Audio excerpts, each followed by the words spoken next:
think to me, making sales social really means approaching sales in a way that is modern and doesn't look at selling as those kind of sleazy salesmen that we sometimes think about when it comes to a car dealership, but really approaching it from an angle of being authentic, being very genuine, and really looking at sales in a way to build deeper relationships and serve your audience rather than just try and make a quick buck here and there. Welcome to the Making Sales Social podcast, featuring the top voices in sales, marketing, and business. Join Bryn Tillman and me, Bob Woods, as we each bring you the best tips and strategies our guests are teaching their clients, so you can leverage them for your own virtual and social selling. Enjoy the show. My guest for this episode of Making Sales Social is Emma Tessler, founder and CEO of 95 Media, a woman-run digital marketing agency that builds results-driven digital marketing strategies for scaling brands. She and her team help their clients connect with their ideal clients, build community, and convert audience members into those loving paying clients. After her first exposure to the world of digital in 2015, Emma identified that social media platforms were the future of marketing and the key to scaling a business in today's world. Emma and her team have worked with over 100 clients in more than 25 industries, helping them monetize their online presence and see some pretty incredible results. Emma is a podcaster too, so she lives in front of the mic like I do, and her show is called Stop Scrolling, Start Scaling. Love the title. Check it out on your favorite podcasting platform. So, Emma, welcome to Making Sales Social. Thank you. I'm so happy to be here. Happy to have you as well. So, our first traditional question is, what does making sales social mean to you? Such a great question. I think to me, making sales social really means approaching sales in a way that is modern and doesn't look at selling as those kind of sleazy salesmen that we sometimes think about when it comes to a car dealership, but really approaching it from an angle of being authentic, being very genuine, and really looking at sales in a way to build deeper relationships and serve your audience rather than just try and make a quick buck here and there. That is the perfect, I think, definition of social selling, especially when it comes to the authenticity part. Lord knows we've been having plenty of conversations in various areas about people who are still inauthentic on social. And I mean, you can't be inauthentic anymore, period, just because it just doesn't fly. But especially on social, people have so many complaints about it. So I'm glad that it's just excellent to see that you have that instant grasp of it. Definitely. So let's go back to 2015. Remember back then when you discovered that social media was the future of marketing? I'm just curious, as someone who's been in marketing like myself, marketing and sales for many years before 2015. I'm just curious, what was it that made you think that at that point? So 2015 was really my first exposure to the world of digital marketing.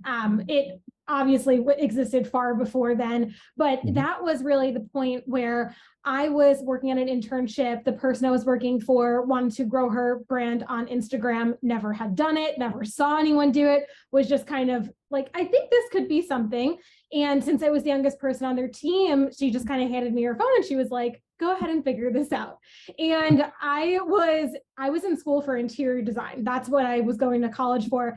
I had zero background in marketing. I knew nothing and really just kind of learned it by fire. But when I was exploring and learning this new industry that was really up and coming, especially I focus on the social media part of digital marketing. And so the social media platforms, there was not a lot of brands that were marketing themselves on Instagram back in 2015. And if they were, it was just kind of like a little dabble here, there. It wasn't really taken that seriously. But I looked at it and I just really saw the potential. And it was shocking to me that some brands weren't seeing that and that this really wasn't being capitalized on yet.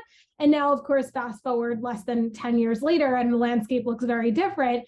But it was a really exciting time for me back in 2015 because whenever you see something up and coming, it just kind of lights this fire in you, and it gets exciting. It's kind of like looking at TikTok in 2020. You could see that there was a lot of potential with that platform. Not everyone knew what to do with it. And here we are 2-3 years later and saying, well, oh my gosh, I wish I had gotten on the platform 2 years ago when it was really starting. And so I think it's just really great to be able to identify potential and to tap into that as soon as you can as a brand. Yeah, definitely. And then also monitor, or, at least keep abreast of changes too. I mean, because, you take TikTok as a prime example. I mean, TikTok back in 2020 was about, Gen Zers dancing and stuff like that. Nowadays, it's much different. There's so much more varied content on there. You can get a lot of education off of it and things like that. And I imagine that, even though you got into marketing in 2015, a lot of things have changed even since then, correct? Oh my gosh, they change every single week, much less every year. Always something new. Like what, for example? Well, I think if we look at TikTok, it's a prime example of one app changed the landscape of marketing on every other platform. And that was really the first time that we saw such a massive change in the way we approach marketing and in the type of content we need to create. And what I'm talking about is that TikTok forced us all to adapt to video content, and it made such a splash and drove such numbers on their own platform that every other app took note of that and changed the way that they then push content, the way they articulate their algorithm and what they want consumers to be looking at. And we could say, well, I look at Instagram just for photos, but Instagram doesn't care. Instagram wants you consuming video on that platform. We've seen Facebook roll out Reels. We've seen YouTube now has Shorts. You can post video to LinkedIn as well. And TikTok alone made one of the biggest impacts on social media, and it still is constantly changing. But I would say the landscape of digital marketing, when you look at social media specifically, has changed more over the past 3 years than it did 5 years prior because of that one change in content. Yeah, that's just amazing, which actually gets into our next topic about what's working today. So, so you spelled out some things that are, that you're seeing bringing in positive results for your clients, as well as trends, hello TikTok, that are seeing success out there. So we started just a little bit talking about short form video, and this is specifically short form stuff. So, like Facebook Reels, IG Reels, or as us old people call it, Instagram Reels, TikTok, and then even LinkedIn posts. While LinkedIn had stories, but got rid of stories. I really don't know. I don't know why they got rid of them either. I was excited for them to really take off, but they got rid of them very quickly. Yeah. It was literally like a couple of weeks. It's like it's here and then, oh geez, it's gone. But the good news is you can still do that type of format within LinkedIn posts, and quite frankly, short form I think works better in LinkedIn posts anyhow, rather than longer stuff. So it didn't end up being a bad thing. But what trends are you seeing in that especially this audience of sales and marketing of, like B2B, especially the B2B or the professional B2C component of people who are in like financial services and banking and mortgages and things like that, because you ain't going to see them dancing. No, you're not. Well, and I think there's this misconception when it comes to video by so many people that it's unprofessional, and there's only ways to do video in an unprofessional, quote unquote, way. Meanwhile, there is a very professional way, and I've seen so many brands do this, to make a dancing video. Not that everyone needs to do it, but there are ways to do it. And then on the flip side, there's a lot of other options where you can show up, in your blazer, you can show up really professionally while still providing value to your audience. And so what I would say the biggest trend is truly video. And if your content strategy is not video first, it's time to reevaluate, because if you are, and I see this so often with your more traditional businesses like finance or loans or lawyers, a lot of the times your feed is filled with these graphics, they're educational graphics, or they're, 3 ways to do this, or the number 1 reason to hire us is you're a lawyer. And the graphic approach is not dead, but it should not be the only type of content you are creating, in my opinion. Based on what we're seeing and based on what we know on every platform, video is getting pushed out more. So what I challenge you to do is look at how can I turn that graphic into a short form video. It can still be the same information if that content is really important to your audience. However, turn it into a video. You can get on video. You can say, hey, here are the 3 reasons why you need a divorce lawyer in particular to draft up your prenup instead of like, someone who can sell your house for you and like draft those papers, right? So whatever kind of content you're creating, you can always turn that into video. And I would recommend that over 50% of your content actually be video today. So that means if you're posting 4 times a week, 2 posts should be video or more. If you're posting 5 times a week, 3 posts should be video, and really looking at it at that. And I guarantee you that you will see a huge spike in your brand reach and your engagements after just a month of doing that. Yeah, so I think you gave a bunch of people heart attacks at this point. I just want to be honest with you. But and this is something that I was going to talk about a little later, but I think it's actually a good time to bring it up right now because if you're doing this amount, I mean, you have to be consistent. You have to have a process behind it. And you have a complimentary course called Master Your Marketing Course. That's all one word, masteryourmarketingcourse.co. And I think that probably really plugs into here because you put kind of a system around it. Because if you don't have a system around this type of thing, you're just not going to make it, right? Absolutely. Yeah, that course is really great. There's actually a whole module just about video content. So if you've never really dived into video, that's a great place to start. But I definitely would say working with a partner, working with someone who is very in tune with social, if you are not, is only going to benefit you, because a lot of people, a lot of business owners, or even just kind of like sales reps, social media isn't your thing. And it's totally fine that social media isn't your thing. Just work with someone who can provide you with support around that, because truly creating those ideas and then executing it is the hardest part.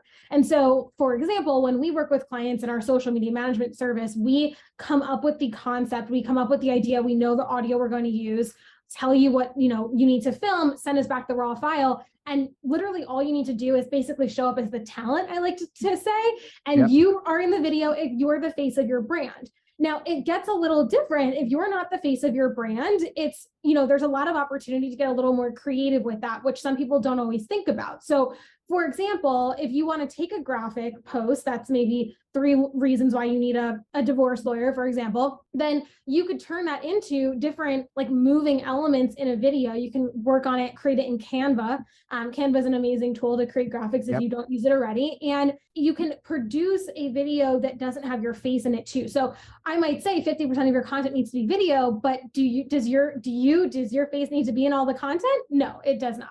Okay, good. So let's go to the next point that you made on your site, and that's called the creator economy. But I want to kind of adjust that a little bit to our audience, because it's really when we're talking about social selling and using it in sales, and this is where marketing comes in as support too. Your relationship with your audience, it's what's important. So, we should really be nurturing that more rather than just, going for the cheap likes and going for, increasing follower count. While increasing follower count isn't a bad thing, obviously, you're not doing content just to get those counts up and to get likes up and things like that. How do you see that coming back to sales and social selling? Well, at the end of the day, what you're looking for are conversion metrics. And so you touched on a great point. To create content just for likes means nothing. What you're really looking for are conversions. You're looking for website clicks, you're looking for sales at the end of the day.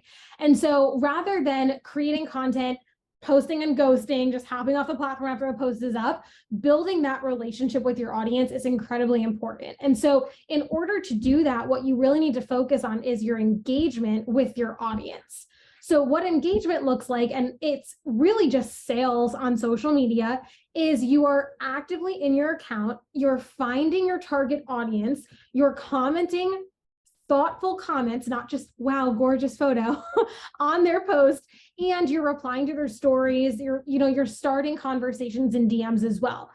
However, we need to be really cognizant of not being not doing the cold pitch, because consumers have become extremely aware. Everyone knows when we're being cold pitched on social these days.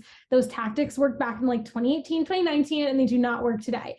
So what I would recommend is, just like you would in a conversation that where you're trying to learn more about someone, maybe you're at a networking event or you're just at a coffee shop and you're chatting up the person next to you, try and find something that's you have in common or something that you can compliment them on and begin the conversation there. It sounds so simple, but oftentimes we forget that conversations on social media are really conversations with another person on the other side of the screen. And so when you are approaching social selling and creating content and converting that audience, you need to be having those conversations rather than just posting and hoping for the best.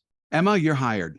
I just want you to know that. I mean, seriously, that's exactly what we talk about all the time is engaging in meaningful conversations, adding value all the time, helping people out. I mean, one of the phrases that I always use is stop talking about how you help people and just help people.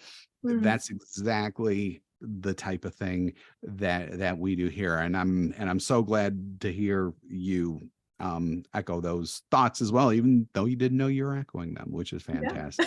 Yeah. So next thing, let's talk about carousel posts really quick, especially on what we talk about LinkedIn, which, LinkedIn supports carousels, but they used to like feature prominently. Now you can only do it on mobile and it's their templates and things like that. The one thing that I do urge you to do though is go to Emma's activity. So Emma Tessler, Tessler, look at some of her activity, look at some of the actual posts that she did. She's her and her team have taken single graphics and have kind of built them into quasi carousels, basically several graphics, all with the same look. When you click in on them, they act like a carousel. So what is important in putting together a carousel like that in terms of the content as opposed to the tech stuff? I think uploading and things like that is pretty easy. Let's talk more about the content. Definitely. Yeah. So the reason that we create content like that today is because a couple of years ago, everyone was reading long captions. And when you think about how can I provide value in a post, a couple of years ago, you would do that in a caption and you would, kind of have your hook, you would have the body, you'd have a conclusion, you'd have a CTA, and it was all in this very long caption, whether that was on Instagram, Facebook, or LinkedIn, wherever you were posting. Today, if you're posting a long caption, no one is reading that. And so if you want to provide actual value, it's way better to do it in either a graphic where you have everything on one slide, a video where it is keeping your consumer actively watching the whole video, or a carousel. And I prefer, when we're not doing a video, I prefer to do a carousel. And there's a big reason why that a lot of people don't think. When you're looking at a carousel post, as the consumer, say I'm consuming a carousel post on LinkedIn. So I'm looking at a multi-photo post on LinkedIn. I'm spending, if there's 10 slides, I'm spending 10 times the amount of time consuming that content than I would a single photo. And what that tells the algorithm is that I am extremely interested in that content. Because I have to swipe through each post, each photo to consume all of the content, I'm sitting on that way longer.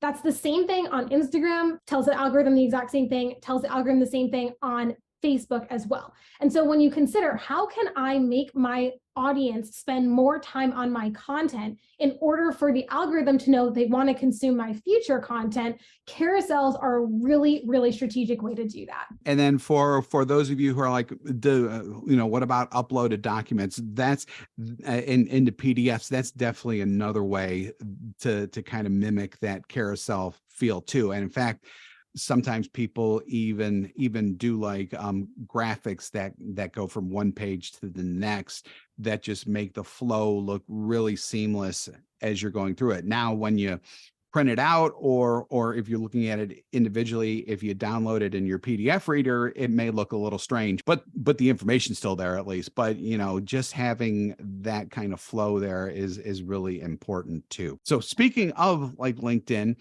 you actually address just the importance of LinkedIn, which I love. And so I have a feeling just from our conversation already, I think I know where you're going to go with this, but just any general thoughts about LinkedIn from your perspective. I'm a huge fan of LinkedIn. I have tried to get everyone I know on LinkedIn for 10 years now. And very few people have listened to me because I am, a very young millennial, and a lot of people my age just don't really look at LinkedIn as the, important platform. And I love that, older millennial and beyond are really looking at LinkedIn as a very viable platform. And it changes depending on the industry you're in as well. But LinkedIn is truly a huge asset and an incredible way to build connection with potential buyers, with your current clients, with people who may not know you, or even your own network who may have forgotten about you in the past, but want to reconnect or have an opportunity to work together in the future. So I strongly believe if you're creating content for a business, have a LinkedIn business page, but also repurpose the content you're posting to that page on your personal page. Because that step where we're like, oh, well, it's just me, I'm not the brand. But at the end of the day, your personal profile is going to always get more traction than a business page on LinkedIn. And although you won't have the analytics to really track that traction on a personal page as you do in your business page, it's still getting in front of people. It's still driving engagements. And if someone sees that content, they're going to be resonating with your brand, and it can ultimately drive brand traction for you too. And so I would encourage you to really get active and strategic on LinkedIn.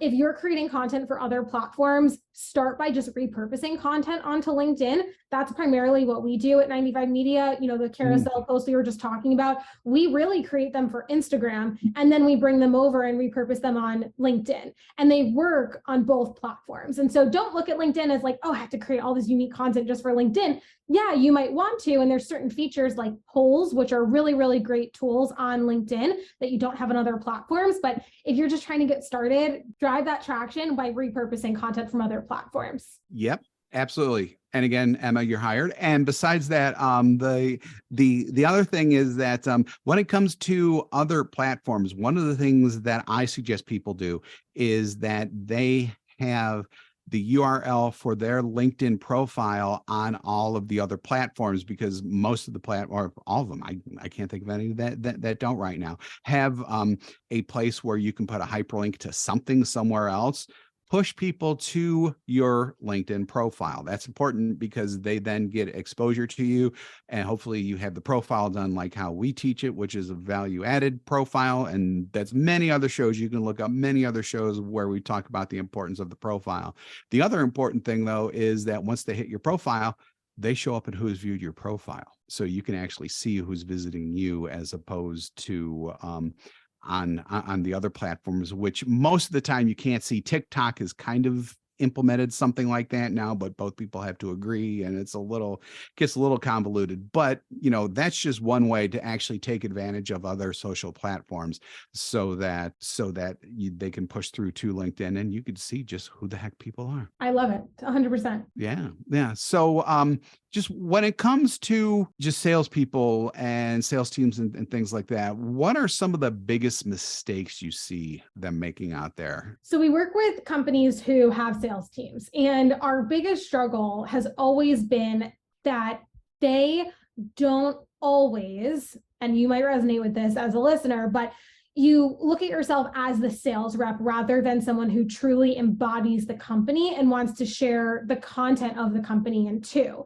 And so what I mean by that is, if you are representing the company, I would highly encourage that you work with your marketing team so that you can repost content that the brand is posting, even if that just means sharing the posts consistently from the brand page on LinkedIn. I would work on creating a consistent brand voice that represents not only you, but also the brand.